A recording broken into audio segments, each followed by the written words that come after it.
Hello everybody, I am Tom and you are watching me play Path of Exile. So today I'm just going to kind of go over what I've been doing recently in Path of Exile for my mapping strategy and things like that. It's pretty simple.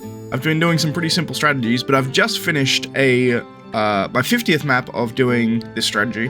It's probably not my 50th, it's probably closer to like my 100th, but I did like a full set of 50 that I've just completed. And I've yet to go through the loot, so I'm going to go through the loot, organize all the loot, and show you what I got. But what I've been doing is essentially map strategies with 8 mod maps. I'm roll up to at least 100% quantity, and I'm then doing Harbingers. So what we do is we do 2 of these Harbinger scarabs, so you get an additional 6 Harbingers in your map. We're doing the obelisks, so these are, whenever you have a Harbinger, they will spawn obelisks that just drop a couple of currency shards. I think, strictly speaking, it would be better to have an additional Harbinger scarab in this slot as well, so you get 3 more Harbingers. I think you would probably get more loot doing that, but this is a lot cheaper, because this scarab, at the time where I bought them, this scarab was 1 chaos, these were like, I don't know, 10, 15, something like that. No, actually they probably weren't that high, they were probably like 6 each. Yeah, probably about 6 each when I bought them, I think. But it's still like, you know, 6 times as expensive for a scarab. And at the time, I was relatively poor, so I just did this instead. But I don't think it'd be a largely different amount of currency. You still get a fair amount of currency from these obelisks, because they spawn a lot of obelisks per Harbinger. They spawn, I think, about 6. It's about 6 obelisks, and they take like half a second to kill. They just explode into shards, and they just kind of hang out with your Harbingers. We're also running Harbinger of Regency, so this just gives you Harbinger bosses more often. In combination with my, it adds additively with the passive tree as well. So your Atlas tree actually gives you, I think you end up being at 75%, I want to say. I will confirm that in a second, but I think it's about 75% chance to have a Harbinger boss. So most of the ones you're fighting are actually Harbinger bosses, which give you way more shards. They're just infinitely better. I feel like Harbinger without this scarab is probably not worth at all. I think if you're going to do anything, at least get this scarab. And then finally we have Warhordes. This one's fantastic. It just doubles anything you get. So if you get Harbinger if you get any shards, they get doubled. It's huge. Again, without this one, don't think Harbinger's probably worth. But we'll go over my passive tree as well. So if we look at my Atlas tree here, we're going up, and we're taking all the Harbinger nodes, obviously. So we have all these Harbinger wheels here. We've got one here, and one here. So you take all of the Harbinger stuff, and I think, let's have a look here. Where is the ones for, I think it's this wheel. No, it's this one. Yeah, there you go. Harbinger Jura mats have a 25% chance to be replaced with a powerful boss, so that's additive. So if we actually look at our stacks here, yep, so it's 25% base off this, we don't have it anywhere else. And then we get additively 50% from the Scarab as well, so 75% of your Harbingers are going to be Harbinger bosses, which drop a lot more shards. Makes it hugely worth it. Other than that, I've taken Shrines, just because Shrines add more power, it makes me go fast and it's fun. We then have a bunch of Scarabs, so I'm getting Harbinger Scarabs, because it helps to sustain. Presumably, I haven't actually checked my Scarabs I got yet, but I assume it helps sustain. And we're getting Ambush Scarabs as well as Cartography Scarabs, because they have some big juicer Scarabs in there that you can sell for a lot of currency. And then I have popped this with Beyond. And the reason I've popped this with Beyond is you just get a bunch of monsters which help with XP. It is worth noting, I said that I did this on 8 mod maps. I did do it on 8 mod maps. It is worth noting with the maps that when you're doing Harbinger, I mean, bad example. Sure, you. The item quantity and item rarity, I don't think affect Harbinger whatsoever. I think the only thing affecting it is monster pack size, because when you have a Harbinger boss, there is a bunch of mini Harbingers, like normal Harbingers around him, and I think pack size will increase these. So I think, strictly speaking, rather than using the 20% quality to get item quantity, the better strategy, strictly speaking, would be to get, what is it, under currency? I think it's under currency tab, right? Yes. These chisels here, which increase pack size. That would give you more Harbinger drops. The problem, of course, is that these Scarabs right now cost 18 chaos each, which is going to push up the cost of your maps significantly. You're talking 4 per map at 18 chaos each. That's not worth it for your map rolls compared to a regular chisel. Also, even though you're not getting benefit from the quantity and the rarity for Harbinger specifically, all of the other drops in your map are still going to be boosted by that. So that's the main reason I was running high quantity, because there will be someone who's going to be like, yeah, but it doesn't add quantity or rarity. That is true, but my build is good enough that, like, I can run them at 100 plus quantity and a bunch of rarity. So I will, because all the additional drops you get are actually quite good. As for the build, we still have my Lightning Strike Slayer. Thank you, Boat. I bought myself a Headhunter. This makes running the map very, very easy because you just get so many buffs by the end of the map that you're kind of done. If I get a particularly good buff from one of the monsters, I will just run to the end, kill everything, and then run back looting. Otherwise, I will loot as I go. I'm sure as I've been talking, I've had footage of me running some of these maps up in the background. But yeah, that's essentially it. We've been running Lightning Strike Slayer with Relocation Patience, so we have a bunch of power charges, and then we have a Headhunter, which is just giving me a bunch of shit. For those who don't know what Headhunter does, if you kill a rare monster, you get all of its modifiers for a minute. It's very powerful for mapping. It's nuts for mapping. I am planning on essentially replacing this with a Mage Blood at some point. I just, I haven't had the funds. I also need to upgrade my weapon. I'm tempted to go to a dagger instead and get the no soul cooldown so I can spam Val Lightning more. I'm thinking that's probably my plan eventually. Get a Nimbus at some point as well. That'll up my damage because I'll be able to get rid of returning projectiles. Bunch of things I can do with this build, but for now, it's pretty much just Lightning Strike Slayer with Headhunter. That's all we are. Now, going into the loot we actually got, we have this here and this here. So we have quite a bit of loot. For reference, how many of these do I have? That's a lot of raw chaos, I will say. So I'm going to actually go through and order all of these, and then we'll be back, and I'll have kind of sorted all this out. A lot of junk I'll just get rid of, like these alterations. Do you really care how many alterations I got? Probably not. But the actual expensive loot I will leave in here. A few things that I can easily sell on currency exchange, I might sell on the currency exchange, like scarabs and stuff, but I may not. I may just leave them and show you what I get raw. Alright everybody, so we are back, and I have sorted out these stash tabs to make them look nice and pretty for you guys.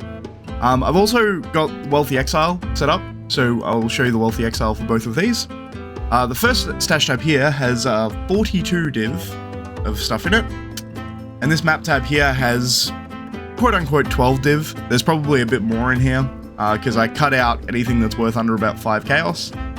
A lot of these maps, like if I actually identify some of these maps, some of them could be corrupted tier 16s, 8 mod corrupted maps, you could probably sell. I am always too lazy to sell maps, so I'm never going to do it. But it is also worth noting that these maps in here have value even if you don't sell them because of this league's mechanic where you can have your Atlas runners run them instead. Which is, interesting. I have a bunch of Abomination maps. These are worth some money if you want to sell them. Again, I'm not going to, I'm probably just going to run them at some point.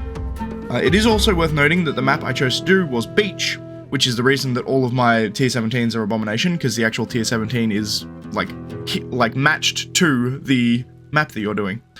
So it's probably not the best choice. I like Beach because of the layout, was the main reason I ran it. I love Beach layout, it's very easy to kill all the monsters. And in Harbinger, you essentially want to do a full map clear and you want to kill everything in the map. So having a layout where you can kind of run in a straight line, essentially, and get everything, it makes it very, very easy. But you could make some arguments that you probably want to do Dunes or Mesa or something that has equally a good layout, but also you get a better tier 17.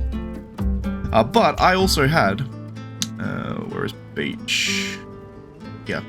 So I have put the Palace map onto Beach so that we had chances of getting Sephiroth. That was the main reason that I was doing it. And we did get a few Sephiroths. As we can see in here, we got 4 Sephiroths. So that is, they're about, what, 90 chaos each? Yeah, you're looking at about 90 chaos each for each of these. Which at the current price is just under a div, which is what you would expect. They should be worth just under a div, technically, because that's what they're worth on the card. We also got a couple of invitations.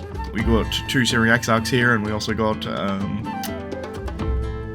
what's its name? The Black Star and the Hunger, Infinite Hunger. So we got a couple of them just because we did 50 maps. Makes sense that you get 4 invitations. We got nearly 2 full Fracturing Orbs. So we got 18 shards plus another 20 shards for the actual Fracturing Orb. We got a Tainted Divine Teardrop, I don't know whether or not this is inflating the numbers by 5 div, because this is worth about 5 to 6 div, I think. 5.3 div, currently.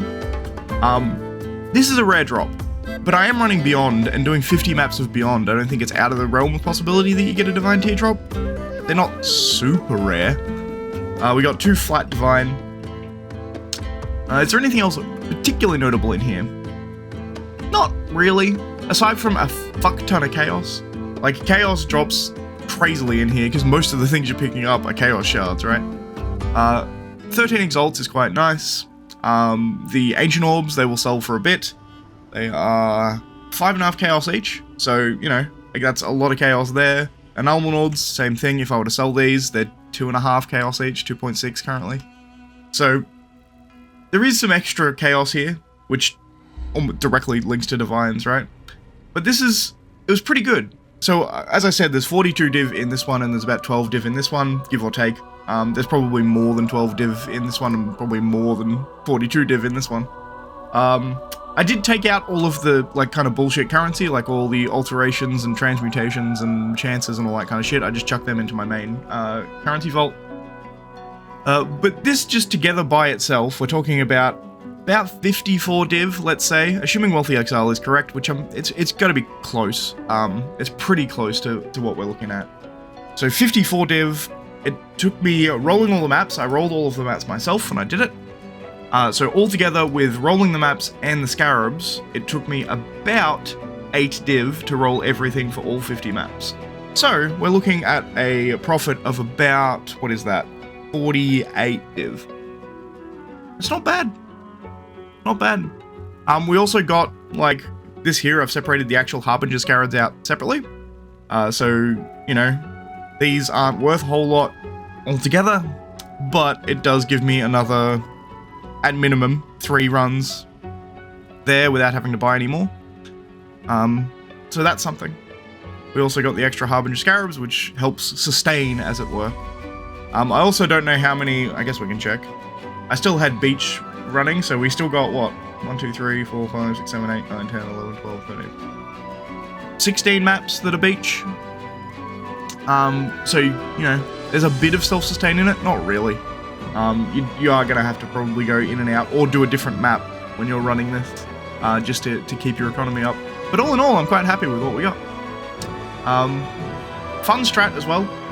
I will say that it takes a while to do maps with Harbingers in them, just because you have to kind of wait for the Harbingers to spawn enemies. So I think on average, I was sitting at probably about 3.5. In fact, it's probably even safer to say that we took longer than that per map on average, because there was a couple of them that were quick, but there are some that take a while. So let's even put it up to like 4.5 minutes per map, just to be as thorough as possible. So we have 225 divided by 60 is 3.75. So let's say somewhere between 3 and 4 hours, I think, is probably relatively accurate. So somewhere between 3 and 4 hours to make 40 div. Well, what did we make? 48 div. So 48. What's that? 48 divided by, let's say 4. Let's say 4 hours. That's about 12 div an hour. We're looking like 10 to 12 div an hour. So that's pretty good. I think I'm going to continue doing this strat. I enjoy it. You just kind of run through killing shit. And it's a good feeling. I also particularly like it with Headhunter, just because when you're doing it with Headhunter farming, you get so many rares that you're getting so many buffs that you end up just, you know, teleporting all over the place, wiping out the entire map. It's fun. And relatively profitable, so, you know, that's a thing. Anyway, that's going to be it for the video. Just kind of letting you know what I've been doing in Path of Exile for my currency. It's fun. I quite enjoy doing Harbingers. I've never really done them before, but I do enjoy them. I can say they're fun. It is obviously a bit monotonous because you've got to pick up all the currency, but, you know, that's little dopamine hits for me, so I don't mind it. But as I said, that's going to be it. If you liked the video, please leave a like. If you're not subscribed, please consider subscribing. And as always, thanks for watching, and I'll see you next time. Bye, guys.